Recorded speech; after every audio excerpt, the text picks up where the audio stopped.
તો શહેર જિલ્લા ભાજપના પ્રમુખના નામની જાહેરાતનું કાઉન્ટડાઉન શરૂ થઈ ચૂક્યું છે।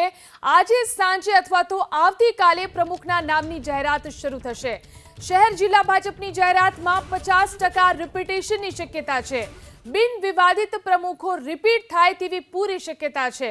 આ સાથે જ મોટી ઉંમરના પ્રમુખો બદલાવાનું લગભગ નક્કી છે। શહેર જિલ્લાના નવા પ્રમુખ તરીકે યુવા ચહેરાઓને પણ સ્થાન મળી શકે છે।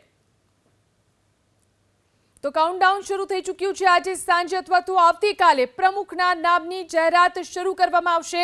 શહેર જિલ્લા ભાજપની જાહેરાતમાં 50% રિપીટેશનની શક્યતા છે, એટલે કે બિન વિવાદિત પ્રમુખો છે તે રિપીટ થાય તેવી પૂરી શક્યતા છે।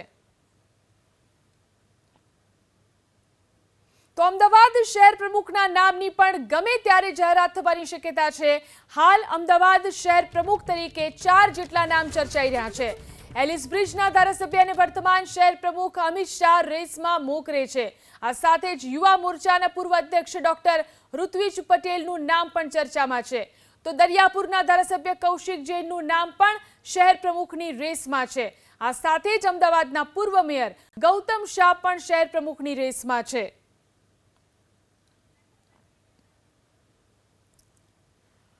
તો આ તરફ રાજકોટ શહેર ભાજપના પ્રમુખ તરીકે પણ 4 થી 5 નામો ચર્ચાઈ રહ્યા છે। વર્તમાન શહેર ભાજપ પ્રમુખ મુકેશ દોશીને રિપીટ કરવામાં આવી શકે છે।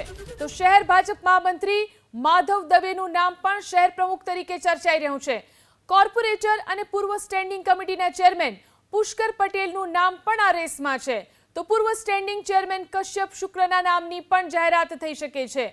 વોર્ડ નંબર 18 માંથી કોઈ કોર્પોરેટરને પણ શહેર ભાજપ પ્રમુખ બનાવવામાં આવી શકે છે।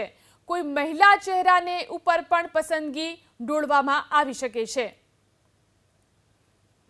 તો પોરબંદર શહેર ભાજપ પ્રમુખ બનવા માટે 4 નામ રેસમાં આગળ ચાલી રહ્યા છે। વર્તમાન જિલ્લા ભાજપ પ્રમુખ રમેશભાઈ ઓડેદરા રિપીટ થઈ શકે છે।